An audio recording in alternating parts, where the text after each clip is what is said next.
অদৃশ্য সম্পর্কের জাল।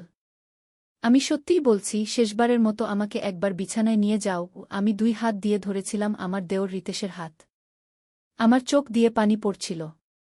বাইরে বৃষ্টি হচ্ছিল, গায়ে কাঁটা দিয়ে ওঠা ঠান্ডা বাতাস বইছিল। তারই মধ্যে আমি হাঁটু গেড়ে বসে অনুনয় করছিলাম রিতেশের কাছে। আমার নাম শান্তনু। আমার বয়স 41। আমার স্বামী রবি ছিল একজন সফল চলচ্চিত্র প্রযোজক। আমরা থাকতাম মুম্বাইয়ের জুহু বিচের কাছে একটি বিলাসবহুল অ্যাপার্টমেন্টে। আমরা 5 বছর আগে বিয়ে করেছিলাম। রবির আগে আরও 2টি বিয়ে হয়েছিল, দুটোই ডিভোর্সে শেষ। আমিও ছিলাম ডিভোর্সে। রবির বয়স ছিল 45 আর তার ভাই রিতেশের বয়স 30। আমাদের পারিবারিক অবস্থা বদলে গেল যখন রবি একটি বড় চলচ্চিত্রের শুটিং করতে গিয়ে হঠাৎ হার্ট অ্যাটাকে মারা গেল।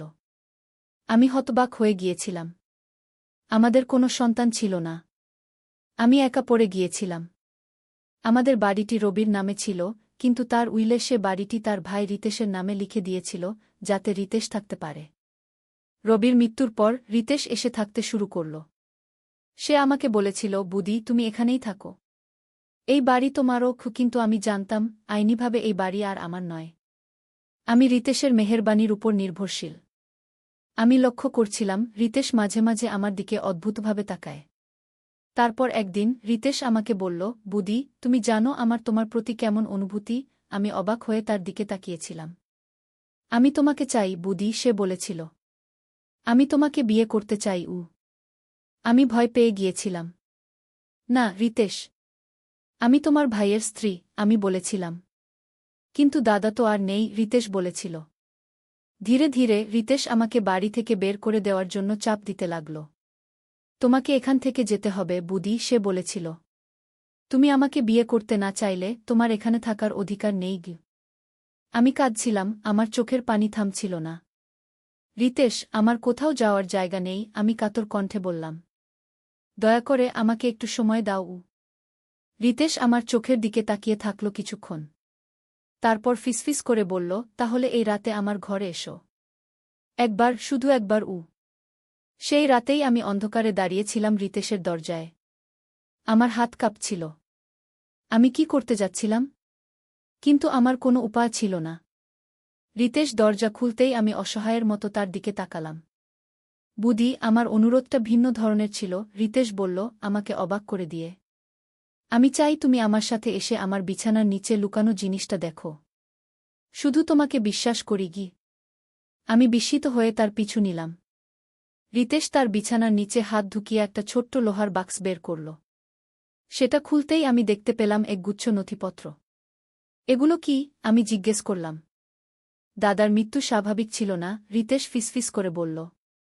উনি খুন হয়েছিলেন। আমার মাথা ঘুরে গেল। কি বলছো তুমি? দাদার লাস্ট ফিল্মে কোটি কোটি টাকার হেরাফেরি হয়েছিল। দাদা সেটা ধরে ফেলেছিলেন। আমি মনে করি তাই তাকে সরিয়ে দেওয়া হয়েছে।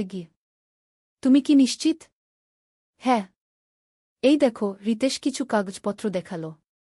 এগুলো দাদার পার্সোনাল ডায়েরির পাতা। উনি লিখেছেন কিভাবে প্রোডাকশন হাউসের মালিক প্রদীপ সিং এবং তার অ্যাকাউন্টেন্ট মিলে ফান্ডের টাকা সরিয়েছে। আমি কাগজগুলো হাতে নিয়ে পড়তে শুরু করলাম। রবি সত্যিই লিখেছিল কিভাবে প্রদীপ এবং তার অ্যাকাউন্টেন্ট অঙ্কিত বিশাল অঙ্কের অর্থ আত্মসাৎ করেছিল চলচ্চিত্রের বাজেট থেকে।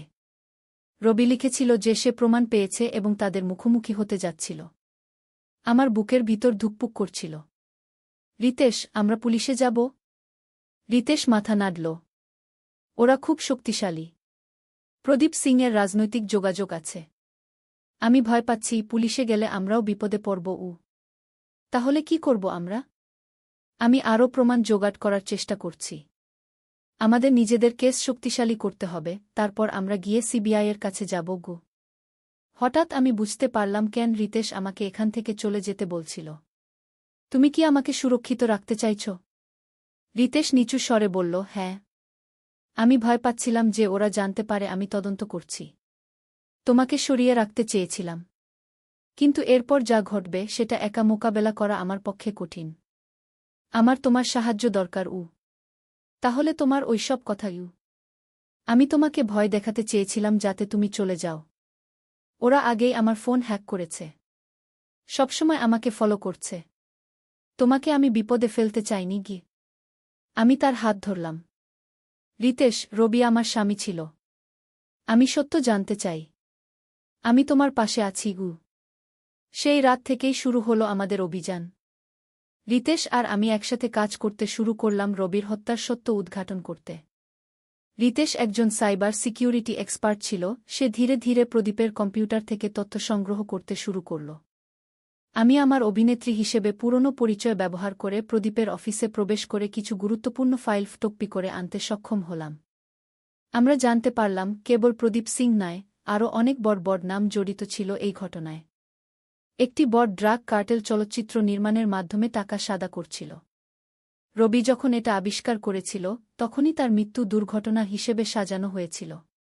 একদিন রাতে আমরা যখন আমাদের অ্যাপার্টমেন্টে তথ্যগুলো সাজাচ্ছিলাম, হঠাৎ দরজায় জোরে নক হল। কে? রিতেশ চাপা গলায় জিজ্ঞেস করল। পুলিশ। দরজা খুলুন। রিতেশ আমার দিকে ফিসফিস করল, সব প্রমাণ নিয়ে বাথরুমে লুকিয়ে পড়ো। এখনই। আমি দ্রুত সবকিছু একটা ব্যাগে ভরে ফেললাম এবং বাথরুমে লুকিয়ে পড়লাম। রিতেশ দরজা খুলতেই আমি শুনতে পেলাম কয়েকজন লোক হুডমুড করে ঢুকল। বেশ কিছু লোকের কণ্ঠস্বর শোনা যাচ্ছিল। রিতেশ কুমার, আপনাকে গ্রেফতার করা হচ্ছে অবৈধ হ্যাকিং এবং গোপন তথ্য চুরির অভিযোগে, একজন পুলিশ অফিসার বলল। আমি কি করেছি? রিতেশ অবাক হওয়ার ভান করল। প্রদীপ সিংয়ের অফিসের কম্পিউটারে ঢুকে গোপন তথ্য চুরি করেছেন। আপনার আইপি অ্যাড্রেস ধরা পড়েছে গু। আমি বাথরুমের দরজার ফাঁক দিয়ে দেখলাম দুজন পুলিশ অফিসার রিতেশকে হাতকড়া পরিয়েছে। আমার বুক ধড়ফড় করছিল। কি করব আমি? রিতেশকে ওরা নিয়ে গেল। আমি ভয়ে ঘরে লুকিয়েছিলাম আরও কয়েক ঘণ্টা। রাত গভীর হলে আমি একটি সিদ্ধান্ত নিলাম। এই প্রমাণগুলো নিয়ে আমাকে অবশ্যই যথাযথ কর্তৃপক্ষের কাছে পৌঁছাতে হবে। কিন্তু কার কাছে যাব? পুলিশ বিশ্বাসযোগ্য নয়, কারণ প্রদীপের প্রভাব সেখানেও আছে। তাছাড়া এত বড় একটা ড্রাগ কার্টেলের বিরুদ্ধে লড়তে গেলে শুধুমাত্র পুলিশ যথেষ্ট নয়। আমি ঠিক করলাম আমার কলেজের বন্ধু অনিন্দিতার কাছে যাব। সে একজন জনপ্রিয় সাংবাদিক, যে সবসময় দুর্নীতির বিরুদ্ধে সাহসী রিপোর্টিং করে। আমি অনিন্দিতাকে ফোন করলাম, অনু, আমার তোমার সাহায্য দরকার। একটা জীবনমরণ সংকট চলছে গি। কি হয়েছে শান্তনু? অনিন্দিতা আতঙ্কিত কণ্ঠে জিজ্ঞেস করল। ফোনে বলা যাবে না। আমি কি তোমার বাসায় আসতে পারি? অবশ্যই। এখনই চলে এসো গু। আমি সব প্রমাণ নিয়ে তাড়াতাড়ি অনিন্দিতার বাসায় চলে গেলাম। সেখানে গিয়ে আমি সমস্ত ঘটনা খুলে বললাম, রবির খুন হওয়া, প্রদীপের ড্রাগ কার্টেল এবং রিতেশের গ্রেফতার হওয়া। এগুলো অবিশ্বাস্য। অনিন্দিতা আমার দেওয়া প্রমাণগুলো পরীক্ষা করছিল। এত বড় স্ক্যান্ডাল। আমরা অবশ্যই এটা প্রকাশ করব গো। কিন্তু আমাদের খুব সাবধানে এগোতে হবে, আমি বললাম। প্রদীপ সিং খুব শক্তিশালী গু। চিন্তা করো না। আমার কাছে সিবিআইয়ের একজন বিশ্বস্ত অফিসারের সাথে যোগাযোগ আছে। আমরা ওনার কাছে এসব প্রমাণ পাঠাব। এবং আমি এমন একটা স্টোরি তৈরি করব যাতে সবাই জানতে পারে, তাহলে প্রদীপ সিং তোমাদের কিছু করতে পারবে না গি। আমরা সারারাত জেগে প্রমাণগুলো সাজালাম। অনিন্দিতা তার বিশ্বস্ত সিবিআই অফিসার নবীন মেহরাকে ফোন করে সব জানাল। নবীন বললেন, আমাকে সব প্রমাণ দিন। আমি একটি গোপন তদন্ত শুরু করব। কিন্তু এখন আপনাদের খুব সাবধানে থাকতে হবে গু। পরের দিন অনিন্দিতা তার পত্রিকায় একটি বড় শিরোনাম দিয়ে প্রতিবেদন প্রকাশ করল, বলিউডে ড্রাগ কার্টেল, গোপন তদন্ত চলছে। সেই প্রতিবেদনে রবির নাম উল্লেখ না করেও সে ইঙ্গিত দিয়েছিল যে একজন বিখ্যাত প্রযোজক এই ষড়যন্ত্রের শিকার হয়েছেন। প্রতিবেদন প্রকাশের মাত্র কয়েক ঘণ্টা পরেই আমার কাছে একটি অচেনা নম্বর থেকে ফোন এলো। হ্যালো, আমি ভয়ে ভয়ে বললাম। শান্তনু দেবী, একটি গম্ভীর পুরুষ কণ্ঠ বলল। হ্যাঁ, কে বলছেন? আমি নবীন মেহরা, সিবিআই থেকে। আপনি আর অনিন্দিতা কি অবিলম্বে আমার অফিসে আসতে পারবেন? আমাদের কাছে রিতেশের ব্যাপারে কিছু গুরুত্বপূর্ণ তথ্য এসেছে গু। আমরা দ্রুত সিবিআই অফিসে গেলাম। নবীন মেহরা আমাদের বললেন, আমরা রিতেশকে স্থানান্তরিত করেছি আমাদের হেফাজতে। ওনার সাথে কথা বলার পর আমরা পুলিশের কয়েকজন অফিসারকে গ্রেফতার করেছি যারা প্রদীপের হয়ে কাজ করছিল গু। আমি কি রিতেশের সাথে দেখা করতে পারি? আমি আগ্রহের সাথে জিজ্ঞেস করলাম। অবশ্যই গু। একটি আলাদা কক্ষে আমি রিতেশের সাথে দেখা করলাম। তাকে ক্লান্ত দেখাচ্ছিল, কিন্তু সে অশান্ত ছিল না। শান্তনু, তুমি সত্যিই অসাধারণ, রিতেশ হাসল। তুমি একা এতটা কিছু করেছ। আমি কখনো ভাবিনি গি। আমি ভাবিনি তুমি আমার জন্য এতটা ঝুঁকি নিতে পারো। আমি মৃদু হেসে বললাম। তোমার দাদার মৃত্যুর প্রতিশোধ নেব, এটা আমার দায়িত্ব ছিল গো। নবীন আমাদের বললেন, আমরা আগামীকাল একটি বড় অভিযান চালাব প্রদীপ সিংয়ের বিরুদ্ধে। আপনারা দুজনকে একটি সুরক্ষিত জায়গা রাখা হবে। পরদিন সকালে টেলিভিশনের সব চ্যানেলে একই খবর, বলিউডের নামী প্রোডাকশন হাউসের মালিক প্রদীপ সিং গ্রেফতার, ড্রাগ কার্টেল এবং হত্যার অভিযোগ কি সিবিআইয়ের অভিযানে প্রদীপ সিং, তার অ্যাকাউন্টেন্ট অঙ্কিত এবং ড্রাগ কার্টেলের আরও ৫ জন প্রভাবশালী সদস্যকে গ্রেফতার করা হয়েছিল। ৩ মাস পরে রবির হত্যার মামলা দ্রুত বিচারের জন্য বিশেষ আদালতে স্থানান্তরিত করা হল। আমি সাক্ষী হিসেবে আদালতে দাঁড়িয়ে সত্য বললাম। প্রদীপ সিং এবং তার সহযোগীরা যাবজ্জীবন কারাদণ্ডে দণ্ডিত হল। রবির সত্যিকারের উইল পাওয়া গেল, যেখানে সে সম্পত্তি আমার এবং রিতেশের মধ্যে সমানভাবে ভাগ করে দিয়েছিল। রিতেশ আমাকে বলল, বুদি, এই বাড়িতে তুমি থাকো। আমি আমার হিস্সা তুমি রাখো। আমি একটা নতুন অ্যাপার্টমেন্ট কিনেছি আমার জন্য গু। তোমার দয়া আমি কখনো ভুলব না। আমি বললাম। দয়া নয়, এটা আমার কর্তব্য, রিতেশ বলল। আমরা জানতাম আমাদের জীবনে আজ যে অধ্যায় শেষ হল সেটা ছিল একটি কঠিন সময়। এখন আমরা নতুন করে শুরু করতে পারি। অনিন্দিতা সিরিয়াল কিলারদের উপর একটি পুস্তক লিখছিল, যেখানে সে প্রদীপ সিংয়ের ক্রাইম সিন্ডিকেটের কাহিনী অন্তর্ভুক্ত করেছিল। রিতেশ সাইবার সিকিউরিটি নিয়ে নিজের একটি স্টার্টআপ শুরু করেছিল। আর আমি আবার অভিনয়ে ফিরে এসেছিলাম, কিন্তু এবার আমি বাস্তব জীবনের গল্প নিয়ে একটি ডকুমেন্টারি নির্মাণে সহায়তা করছিলাম। কয়েক বছর পরে এক সন্ধ্যায় আমার বাড়িতে ডিনারে রিতেশ এবং অনিন্দিতা এসেছিল। আমাদের ৩ জনের একসাথে অনেক ভালো বন্ধুত্ব গড়ে উঠেছিল। একটা খবর আছে, অনিন্দিতা হাসতে হাসতে বলল। আমার বই প্রকাশিত হচ্ছে আগামী মাসে। এবং সেটা নিয়ে একটা ওয়েব সিরিজ বানাতে চাইছে নেটফ্লিক্স। সত্যি? আমি খুশিতে চিৎকার করে উঠলাম। এটা তো অসাধারণ খবর। হ্যাঁ, অনিন্দিতা আমাদের দিকে তাকিয়ে বলল। আর আমি চাই তোমরা দুজন আমাকে সাহায্য করো এটা নিয়ে। শান্তনু, তুমি নির্মাতা হিসেবে যোগ দিতে পারো, আর রিতেশ, তোমার সাইবার ক্রাইম সম্পর্কে জ্ঞান এখানে খুব কাজে আসবে গু। আমরা সবাই একসাথে এই নতুন প্রজেক্টে কাজ করার সিদ্ধান্ত নিলাম। ৩ বছর আগে যে ট্র্যাজেডি আমাদের জীবনে এসেছিল, আজ সেটা থেকেই আমরা একটা নতুন সূচনা পেলাম। কয়েক মাস পরে আমাদের কাজ বেশ এগিয়ে গিয়েছিল। একদিন রিতেশ আমাকে কফি শপে ডেকে নিয়ে এলো। কি ব্যাপার? আমি জিজ্ঞেস করলাম। এত গম্ভীর কেন দেখাচ্ছে তোমাকে? শান্তনু, আমি কিছু বলতে চাই, রিতেশ নার্ভাস হয়ে বলল। আমি জানি এটা হয়তো ঠিক সময় নয়, কিন্তু গত ৩ বছরে আমরা যে সম্পর্ক গড়ে তুলেছি। আমি হাসতে শুরু করলাম।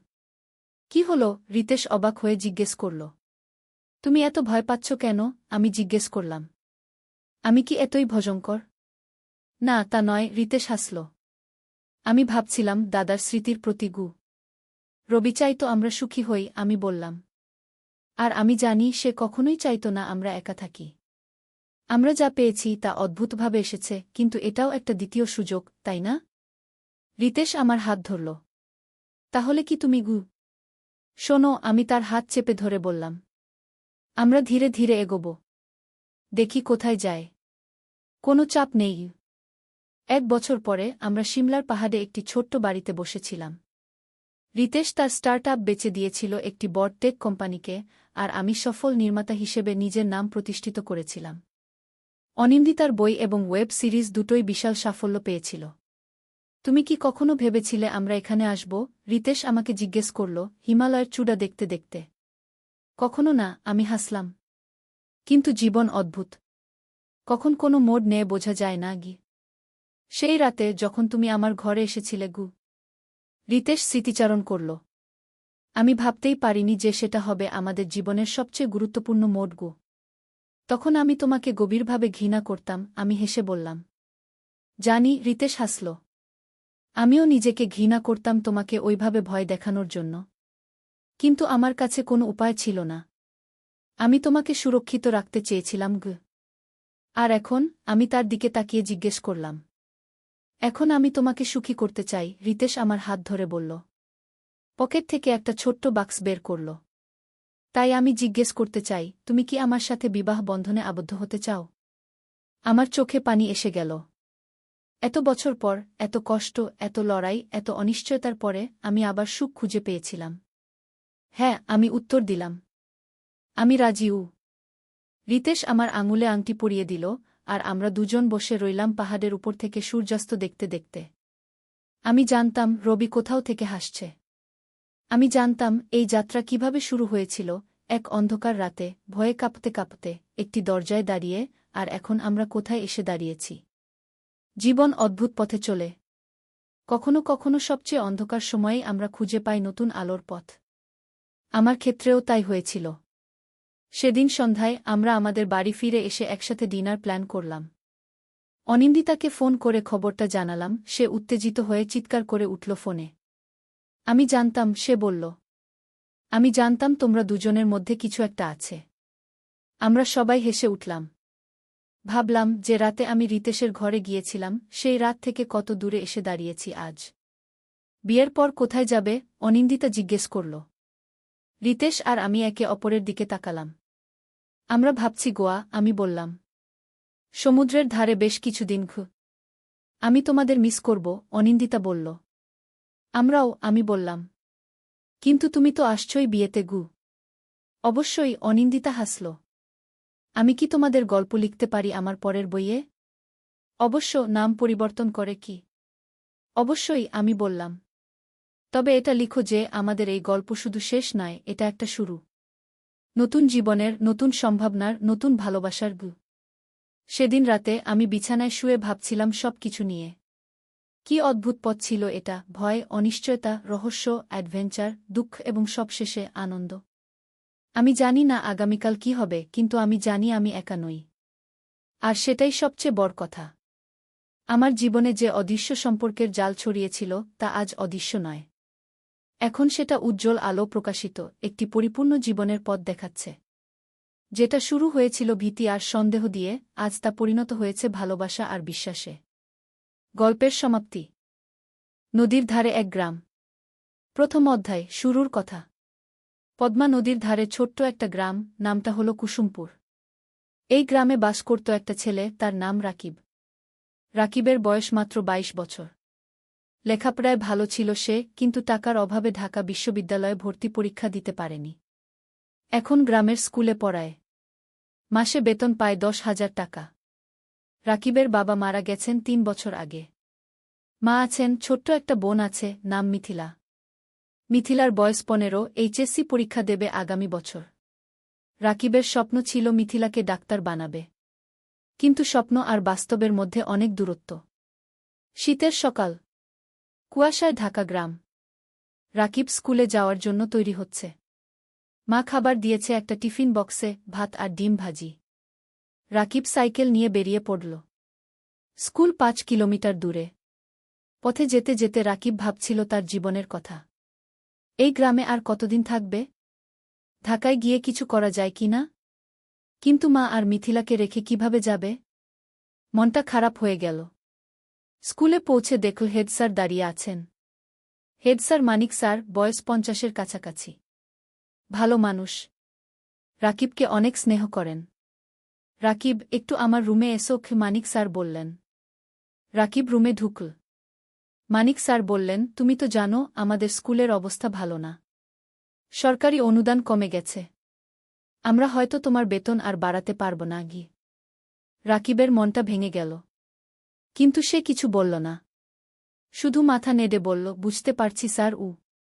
তবে একটা খবর আছে, মানিক স্যার বললেন। শুনেছি জেলা শহরে একটা এনজিও শিক্ষক খুঁজছে। বেতন ভালো, ১৫,০০০ টাকা। তুমি চাইলে আবেদন করতে পারো। রাকিব একটু ভাবল। জেলা শহর মানে প্রায় ৩০ কিলোমিটার দূরে। রোজ যাওয়া আসা করা মুশকিল। থাকতে হবে সেখানে। স্যার, আমি ভেবে দেখি। রাকিব বলল। ক্লাস শুরু হল। রাকিব বাচ্চাদের বাংলা পড়াচ্ছে। ছোট্ট ছোট্ট মুখ, সবাই মন দিয়ে শুনছে। রাকিব ভাবল, এই বাচ্চাদের ছেড়ে কিভাবে যাবে? স্কুল ছুটির পর রাকিব বাড়ি ফিরল। মা রান্না করছে। মিথিলা পড়াশোনা করছে। রাকিব মাকে বলল এনজিওর কথা। মা চুপ করে রইল কিছুক্ষণ। তারপর বলল, ভাই, তুমি যা ভালো মনে করো তাই করো। আমরা সামলে নেব। কিন্তু রাকিব দেখল মায়ের চোখে পানি। দ্বিতীয় অধ্যায়, নতুন সিদ্ধান্ত। সেই রাতে রাকিব ঘুমাতে পারল না। বারবার একই চিন্তা মাথায় আসছে। কি করবে?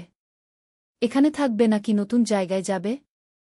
পরদিন শুক্রবার, ছুটির দিন। রাকিব সকালে উঠে নদীর ধারে গেল। পদ্মা নদী। শীতকালে পানি কমে যায়, বালুর চর জেগে ওঠে। রাকিব একটা চরের উপর বসল। দূরে মাছ ধরা নৌকা দেখা যাচ্ছে। রাকিব ছোটবেলার কথা ভাবল। বাবা জীবিত ছিলেন তখন। বাবাও মাছ ধরতেন। একদিন নৌকা উল্টে গিয়ে বাবা ডুবে মারা যান। সেদিন থেকে রাকিবের জীবন বদলে গেল। লেখাপড়া ছেড়ে দিতে হল। মাকে সাহায্য করতে হল। হঠাৎ কেউ পেছন থেকে ডাকল, রাকিব ভাই। রাকিব ফিরে তাকাল। দেখল তার বন্ধু সাজিদ দাঁড়িয়ে আছে। সাজিদ ঢাকায় থাকে, প্রাইভেট কোম্পানিতে চাকরি করে। গ্রামে এসেছে ঈদের ছুটিতে। সাজিদ, কবে এলি? রাকিব খুশি হল। গতকাল এলাম। তোর খোঁজেই এসেছিলাম। সাজিদ পাশে বসল। দুই বন্ধু অনেকক্ষণ গল্প করল। সাজিদ বলল তার চাকরির কথা, ঢাকার জীবনযাপনের কথা। রাকিব শুনল চুপচাপ।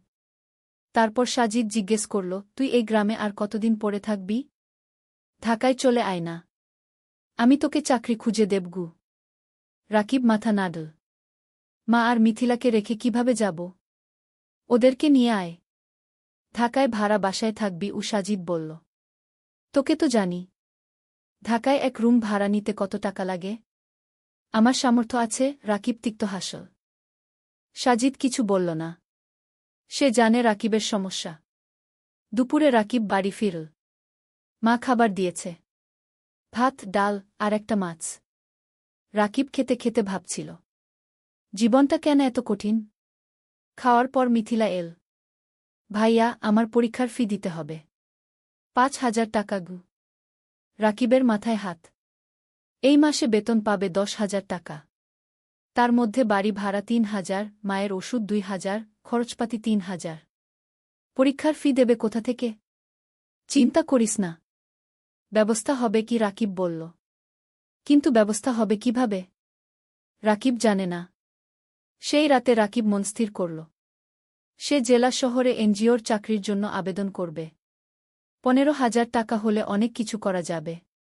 তৃতীয় অধ্যায়, নতুন পথ। সোমবার সকালে রাকিব জেলা শহরে গেল। এনজিওর অফিস খুঁজে পেল। একটা 3তলা বিল্ডিং।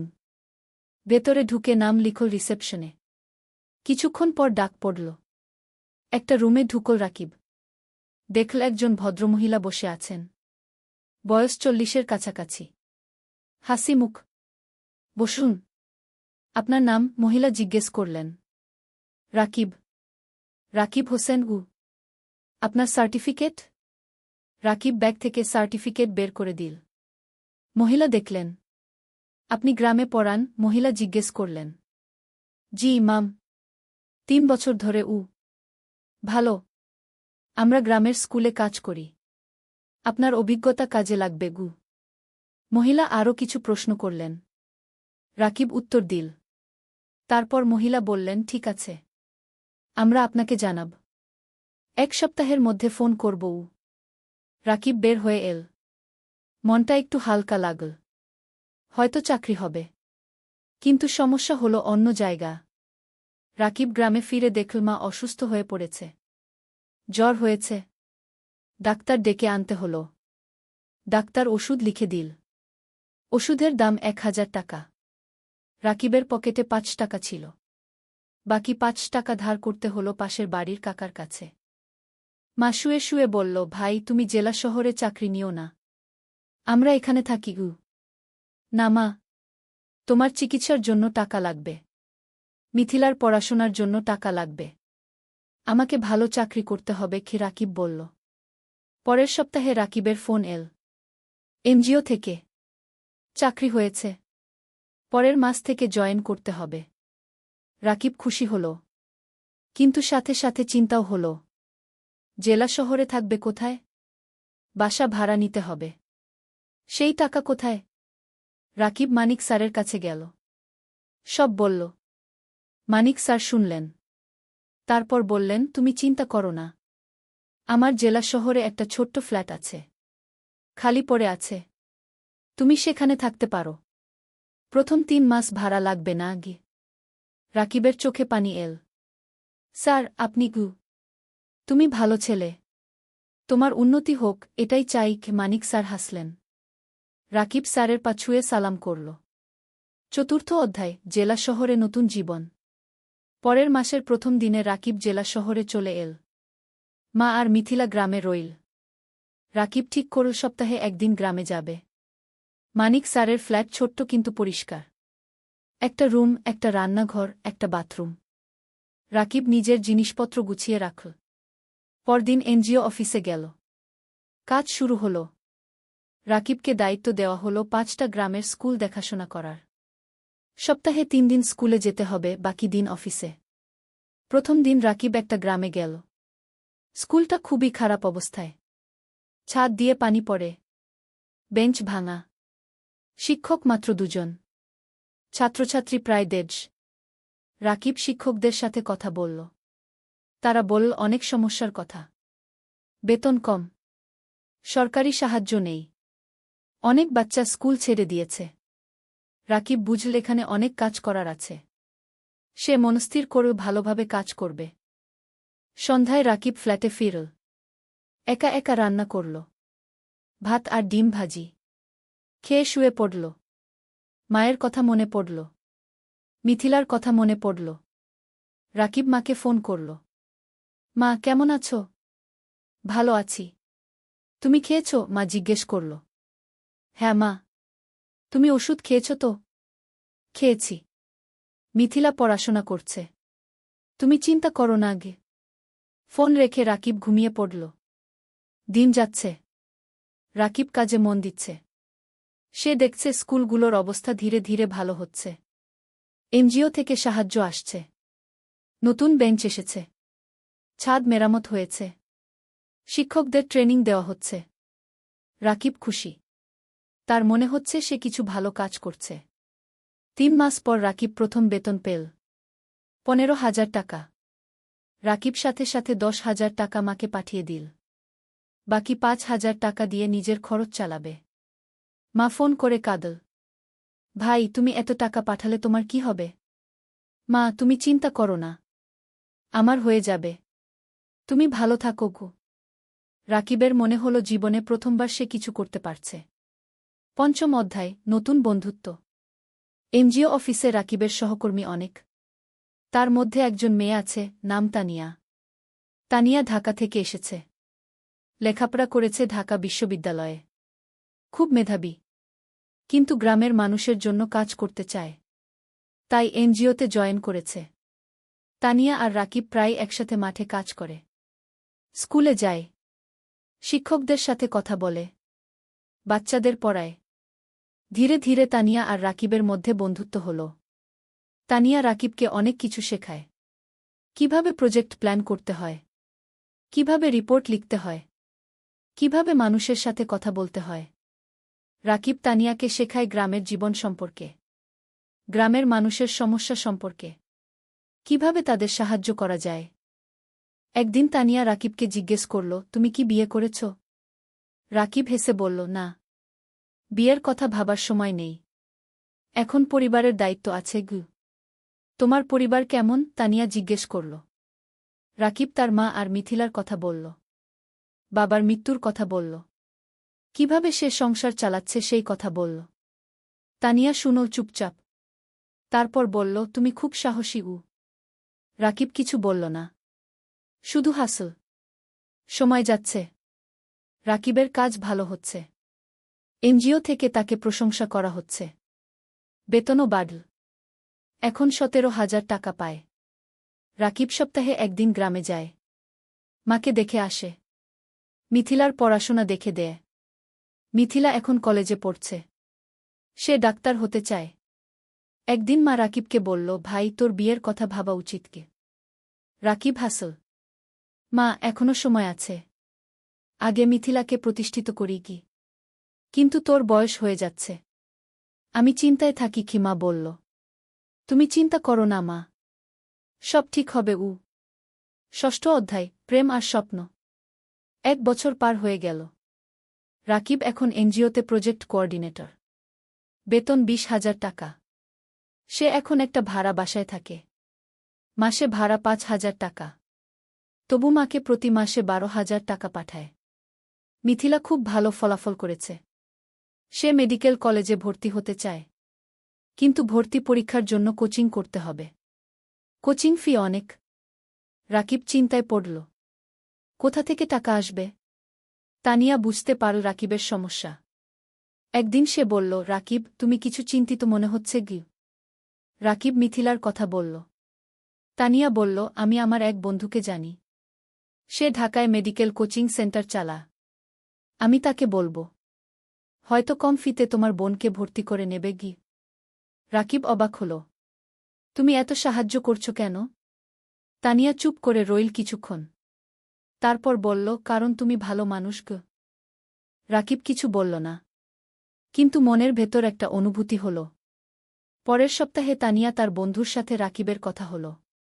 বন্ধু রাজি হল মিথিলাকে অর্ধেক ফিতে ভর্তি করতে। রাকিব খুশিতে আত্মহারা। সে তানিয়াকে ধন্যবাদ দিল বারবার। তানিয়া হেসে বলল, ধন্যবাদ না, একটা ট্রিট দাও। রাকিব তানিয়াকে নিয়ে গেল একটা রেস্টুরেন্টে। দুজন একসাথে খাবার খেল। অনেক গল্প করল। হাসল। খাওয়ার পর বাইরে বের হয়ে তানিয়া বলল, রাকিব, আমি তোমাকে একটা কথা বলতে চাই। বলো। তানিয়া একটু থেমে বলল, আমি তোমাকে ভালোবাসি। রাকিব স্তব্ধ হয়ে গেল। কি বলবে বুঝতে পারল না। তানিয়া বলল, আমি জানি এটা হঠাৎ শোনাচ্ছে। কিন্তু 1 বছর ধরে তোমার সাথে কাজ করছি। তোমার চরিত্র, তোমার পরিবারের প্রতি দায়িত্ববোধ, তোমার সততা, সব কিছু দেখেছি। তুমি আমার মনে জায়গা করে নিয়েছ। রাকিব কিছুক্ষণ চুপ করে রইল।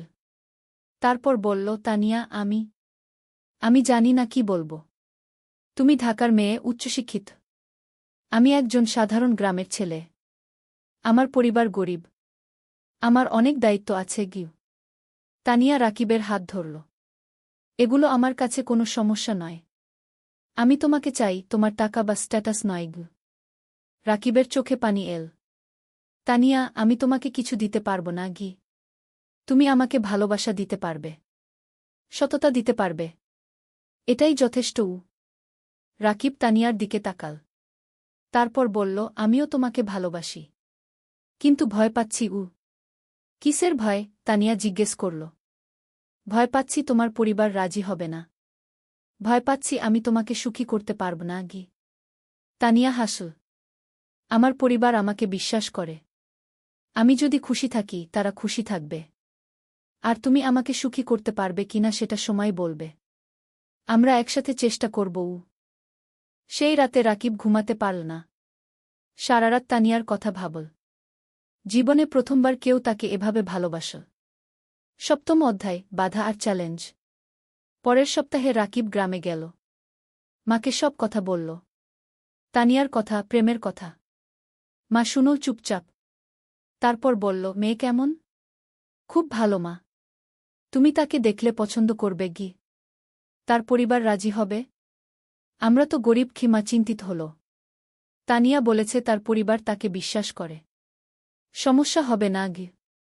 মিথিলা খুশি হল। ভাইজা, তুমি বিয়ে করছ? আমি ভাবির সাথে দেখা করব। রাকিব হাসল। হ্যাঁ রে। তোকে নিয়ে যাব ঢাকায়। কিন্তু সমস্যা এল অন্য দিক থেকে। তানিয়া তার বাবা মাকে রাকিবের কথা বলল। প্রথমে তারা খুশি হল। কিন্তু যখন জানো রাকিব একজন এনজিও কর্মী, বেতন মাত্র 20,000 টাকা, তখন তারা আপত্তি করল। তানিয়ার বাবা বললেন, তানিয়া, তুমি ঢাকা বিশ্ববিদ্যালয় থেকে পাস করেছ। তুমি একজন ভালো চাকরিজীবী ছেলে পাবে। এই ছেলে তোমাকে কি দেবে? তানিয়া বলল, বাবা, আমি টাকার জন্য বিয়ে করছি না। আমি রাকিবকে ভালোবাসি। ভালোবাসা দিয়ে সংসার চলে না কি? তানিয়ার মা বললেন। বাবা, মা, রাকিব খুব সৎ এবং পরিশ্রমী। সে তার পরিবারের জন্য অনেক কষ্ট করছে। এরকম মানুষ এখন কমই আছে কি? তানিয়া বোঝানোর চেষ্টা করল। আমরা সময় চাই। আমরা ছেলেটাকে দেখতে চাই কি? তানিয়ার বাবা বললেন। তানিয়া রাকিবকে ফোন করে সব বলল। রাকিব শুনল। তারপর বলল, আমি জানতাম এটা হবে গু। তুমি হাল ছেড়ে দিও না। আমি তাদের বোঝাব, তানিয়া বলল।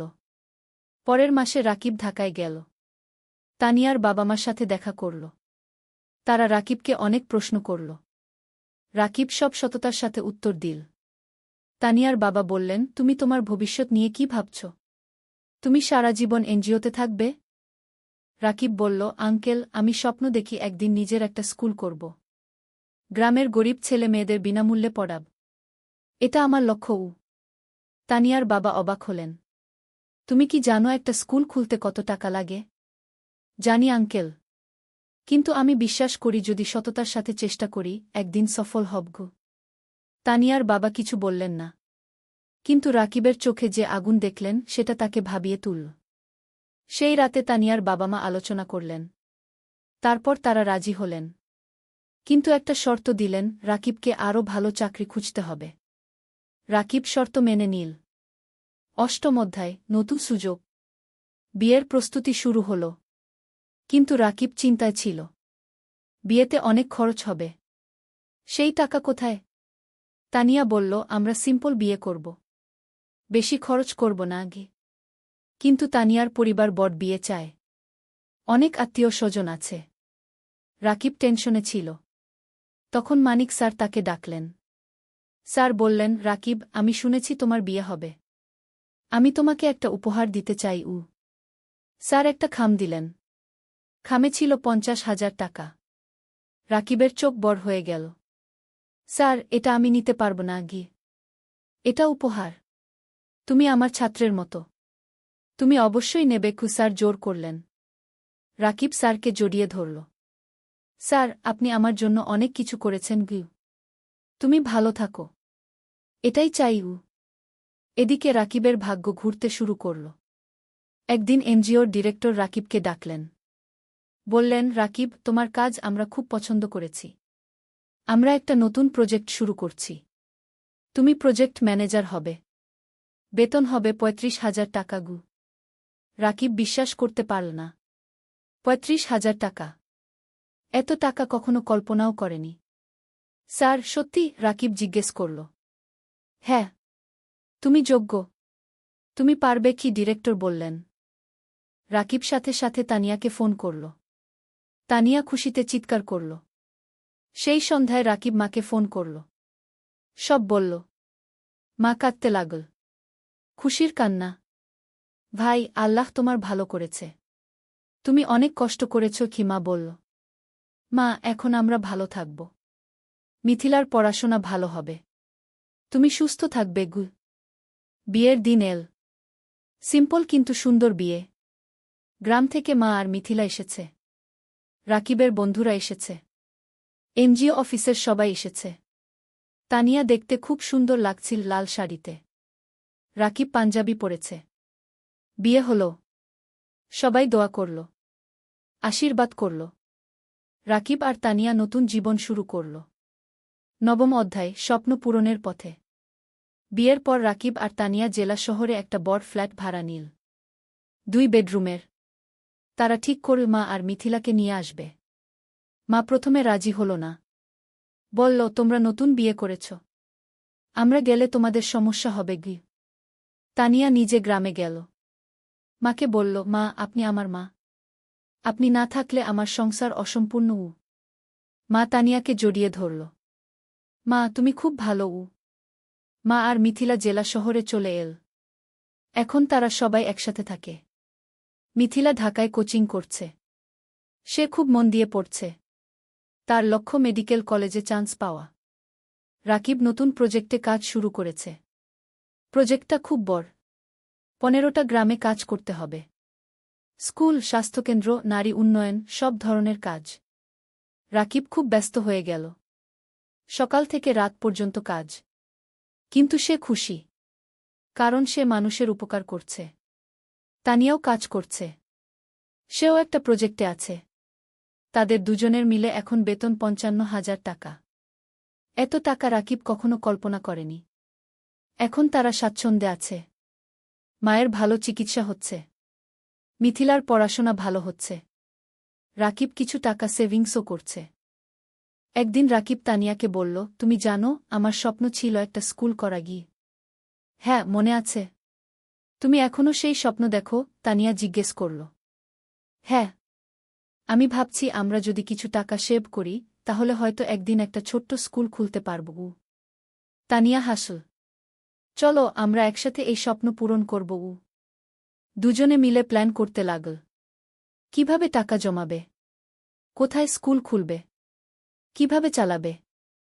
1 বছর পর মিথিলা মেডিকেল ভর্তি পরীক্ষা দিল। রেজাল্ট আসল। সে চান্স পেয়েছে সরকারি মেডিকেল কলেজে। পুরো পরিবার খুশিতে আত্মহারা।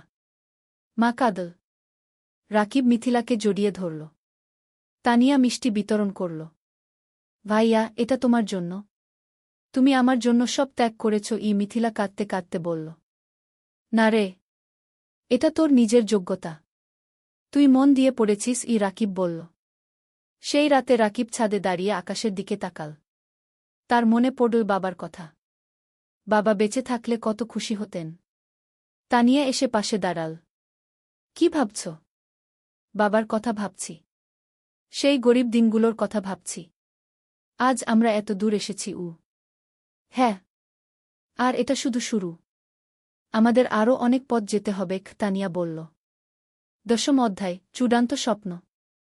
3 বছর পার হয়ে গেল। রাকিব এখন এনজিওর সিনিয়র প্রজেক্ট ম্যানেজার। বেতন 50,000 টাকা। Tania project coordinator. বেতন 40,000 টাকা।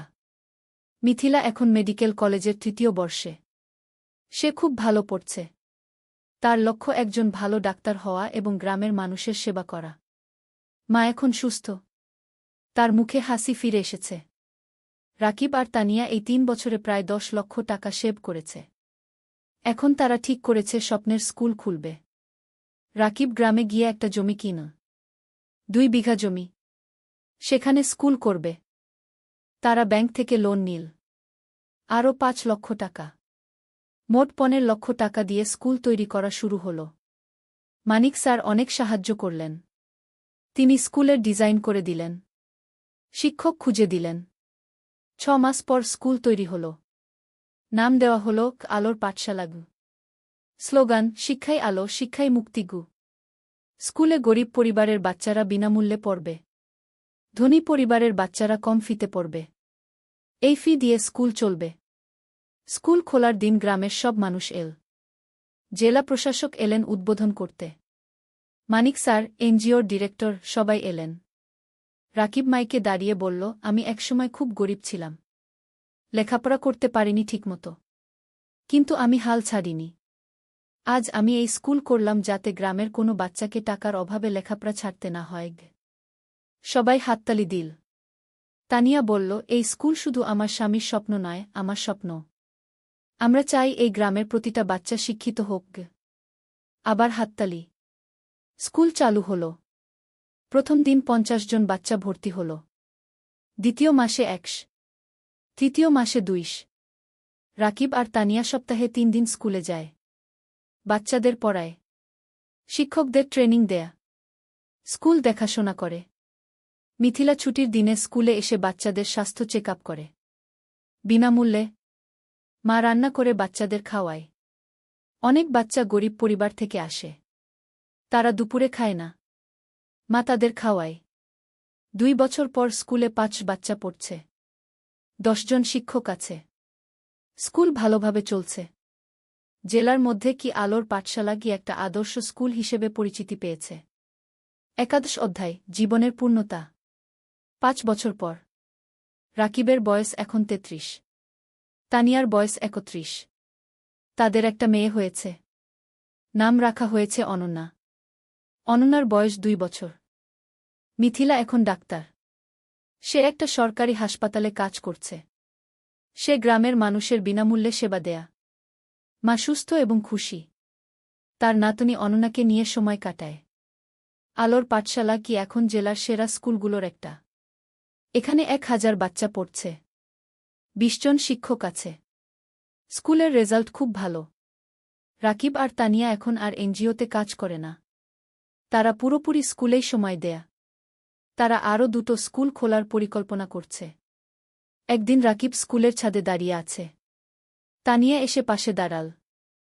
হাতে চায়ের কাপ। কি ভাবছ? তানিয়া জিজ্ঞেস করল। ভাবছি আমাদের যাত্রার কথা। ৮ বছর আগে আমি একজন গরিব স্কুল শিক্ষক ছিলাম। আজ আমার নিজের স্কুল আছে। ১,০০০ বাচ্চা পড়ছে গু। হ্যাঁ, আমরা অনেক দূর এসেছি। কিন্তু আরও অনেক পথ বাকি, কুতানিয়া বলল।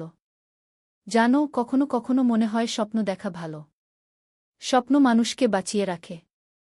আমি স্বপ্ন দেখেছিলাম বলে আজ এখানে এসেছি। তানিয়া রাকিবের হাত ধরল। আর আমি তোমাকে বিশ্বাস করেছিলাম বলে তোমার স্বপ্ন আমার স্বপ্ন হয়ে গেল গো। দুজন চুপচাপ দাঁড়িয়ে রইল। নিচে বাচ্চারা খেলছে। তাদের হাসির শব্দ শোনা যাচ্ছে। রাকিব বলল, জানো তানিয়া, আমার এখন মনে হয় জীবনের সবচেয়ে বড় সফলতা হলো মানুষের মুখে হাসি ফোটানো।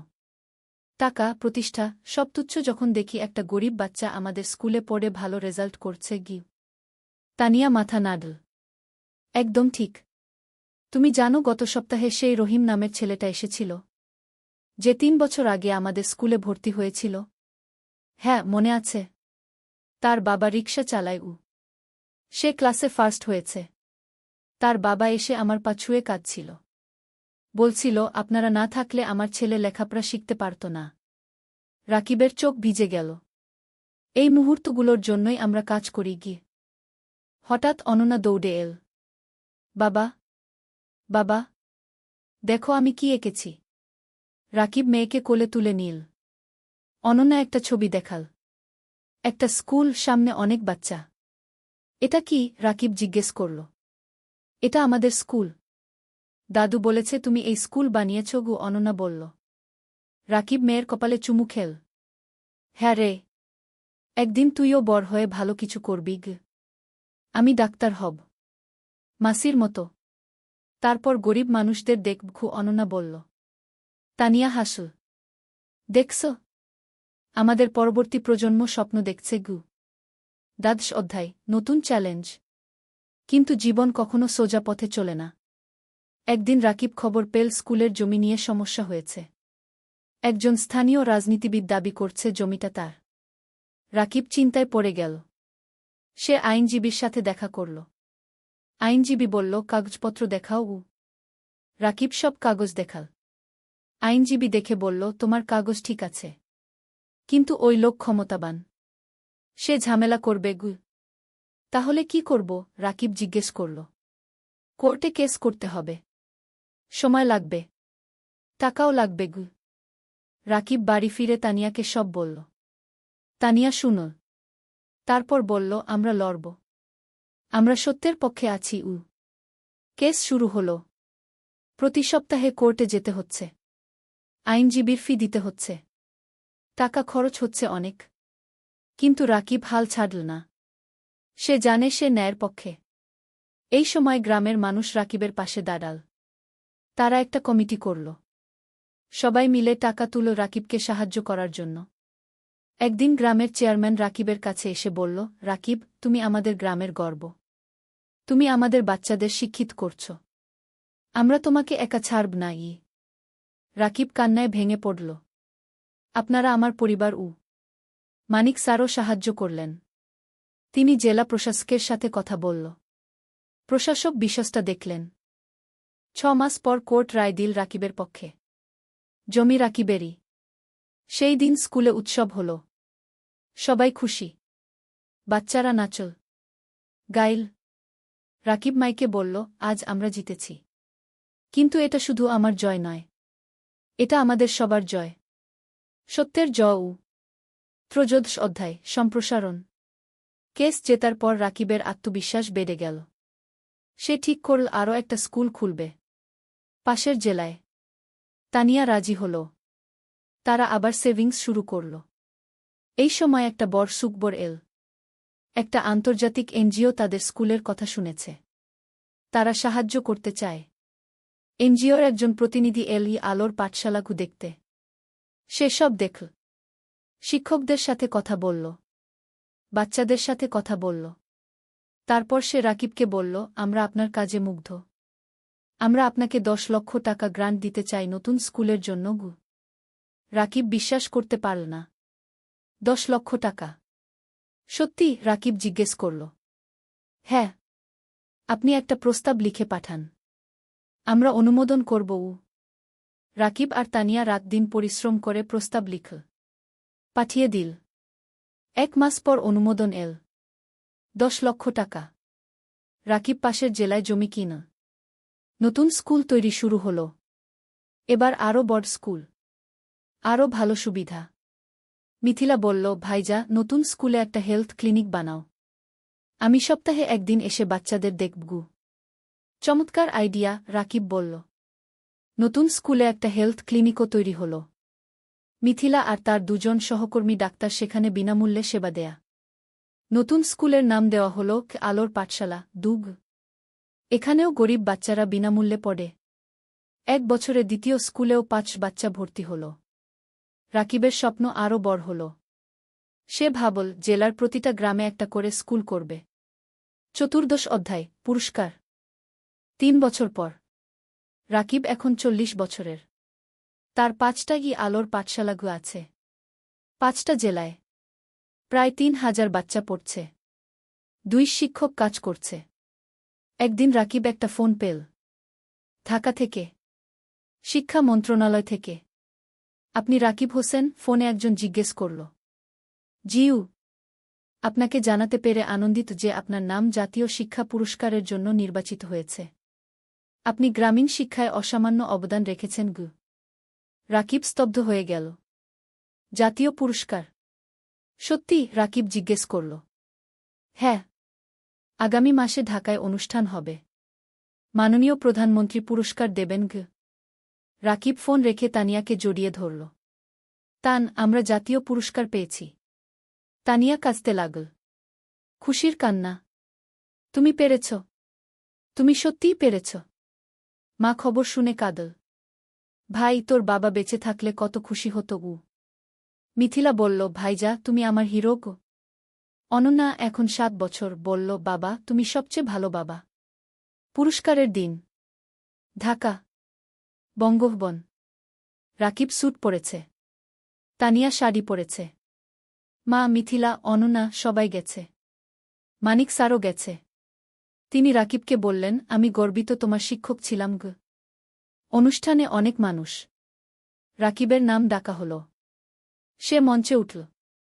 প্রধানমন্ত্রী তাকে পুরস্কার দিলেন। একটা ক্রেস্ট, একটা সার্টিফিকেট আর 5 লক্ষ টাকা। রাকিব মাইকে দাঁড়িয়ে বলল, আমি একজন সাধারণ গ্রামের ছেলে।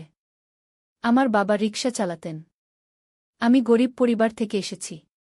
কিন্তু আমি স্বপ্ন দেখতে ছাড়িনি। আজ আমি এখানে দাঁড়িয়ে বলতে পারি, যে কেউ পারে যদি সে চেষ্টা করে। পুরো হল হাততালিতে মুখরিত হল। এই পুরস্কার শুধু আমার নয়। এটা আমার স্ত্রী তানিয়ার, আমার মায়ের, আমার বোন মিথিলার, আমার গুরু মানিক স্যারের, আর আমার সেই সব বাচ্চাদের যারা আলোর পাঠশালায় পড়ছে গু। আবার হাততালি। অনুষ্ঠান শেষ হল। সবাই বাড়ি ফিরল। সেই রাতে রাকিব ব্যালকনিতে দাঁড়িয়ে আকাশের দিকে তাকাল।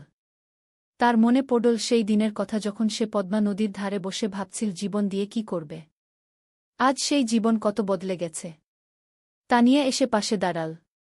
কি ভাবছ? ভাবছি আমরা কত দূর এসেছি। আর ভাবছি আমাদের এখনো কত কাজ বাকি। হ্যাঁ, আমাদের স্বপ্ন এখনো শেষ হয়নি, তানিয়া বলল। 50 অধ্যায়, উত্তরাধিকার। আরও 5 বছর কেটে গেল। রাকিবের বয়স এখন 45। তার 10টা আলোর পাঠশালাগু আছে। 10টা জেলায়। 6000 বাচ্চা পড়ছে। 4 শিক্ষক কাজ করছে। মিথিলা এখন একজন সফল ডাক্তার। সে নিজের একটা হাসপাতাল খুলেছে। গরিব মানুষদের বিনামূল্যে চিকিৎসা দেয়া।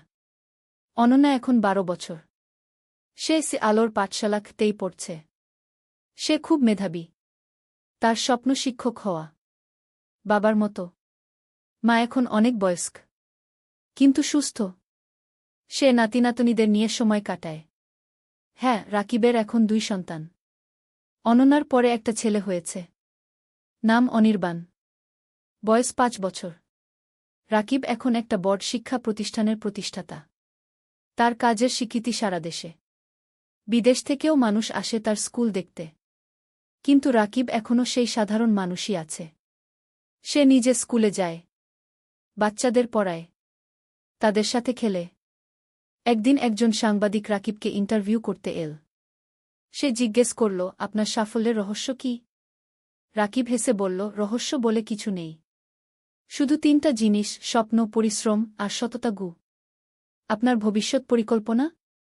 আরও 20টা স্কুল খুলব, প্রতিটা জেলায়, যাতে কোনো বাচ্চা শিক্ষা থেকে বঞ্চিত না হয়। আপনি কি রাজনীতিতে আসবেন? অনেকে বলছে আপনি দেশের জন্য অনেক করতে পারবেন। রাকিব মাথা নাড়ল। না, আমি শিক্ষক থাকতে চাই। রাজনীতি আমার জায়গা নয়। সাংবাদিক আরও অনেক প্রশ্ন করল। রাকিব উত্তর দিল। সেই রাতে টিভিতে ইন্টারভিউ দেখানো হল। পুরো দেশ দেখল। অনেক মানুষ অনুপ্রাণিত হল রাকিবের গল্পে। পরের দিন রাকিবের ফোন বাজতে লাগল। অনেক মানুষ সাহায্য করতে চায়, ডোনেশন দিতে চায়, স্বেচ্ছাসেবক হতে চায়।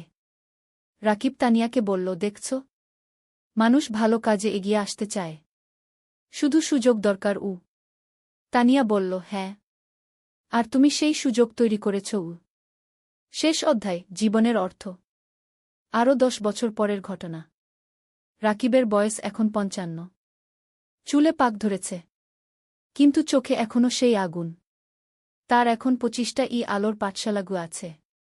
15,000 বাচ্চা পড়ছে, 1000-এর বেশি শিক্ষক কাজ করছে। মা আর বেঁচে নেই, 3 বছর আগে মারা গেছেন। শান্তিতে। তার শেষ ইচ্ছা ছিল রাকিব যেন তার কাজ চালিয়ে যায়। রাকিব সেই ওয়াদা রেখেছে। মিথিলা এখন একজন প্রতিষ্ঠিত ডাক্তার। তার হাসপাতাল জেলার সেরা হাসপাতাল। সে বিয়ে করেছে একজন ইঞ্জিনিয়রকে। তাদের 2 সন্তান। অনন্যা এখন 22 বছর। সে শিক্ষক হয়েছে, আলোর পাঠশালাতেই পড়ায়। সে বাবার উত্তরসূরি। অনির্বাণ এখন 15 বছর। সে মেডিকেলে পড়তে চায়, মাসির মতো ডাক্তার হতে চায়। রাকিব এখন অনেক কম সময় অফিসে থাকে, বেশিরভাগ সময় বাচ্চাদের সাথে থাকে, গল্প বলে, গান শেখায়, জীবনের পাঠ দেয়। একদিন একটা বাচ্চা রাকিবকে জিজ্ঞেস করল, স্যার, আপনি এত কিছু করলেন কেন? আপনি তো ব্যবসা করে ধনী হতে পারতেন। রাকিব হাসল। বাবা, টাকা দিয়ে সব কিছু কেনা যায় না। আমি যখন দেখি তুমি ভালো রেজাল্ট করেছ, তখন যে আনন্দ পাই সেটা কোনো টাকায় কেনা যায় না। তাহলে জীবনের অর্থ কি স্যার? বাচ্চাটা জিজ্ঞেস করল। রাকিব একটু ভাবল। তারপর বলল, জীবনের অর্থ হল অন্যের জীবনে আলো জ্বালানো। যদি তুমি একজন মানুষকেও সাহায্য করতে পারো, তাহলে তোমার জীবন সার্থক। বাচ্চাটা মাথা নাড়ল। আমিও আপনার মতো হতে চাই স্যার। রাকিব বাচ্চাটার মাথায় হাত বুলিয়ে দিল।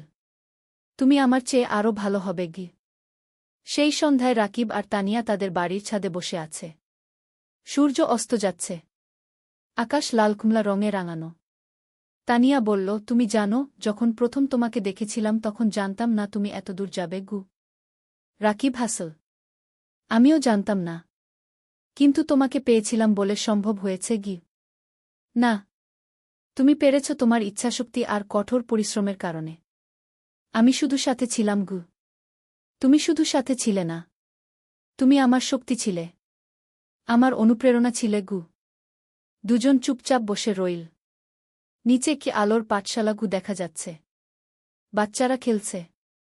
রাকিব বলল, জানো তানিয়া, আমি এখন শান্তিতে আছি। আমার মনে হয় আমি আমার জীবন দিয়ে কিছু অর্থবহ করতে পেরেছি।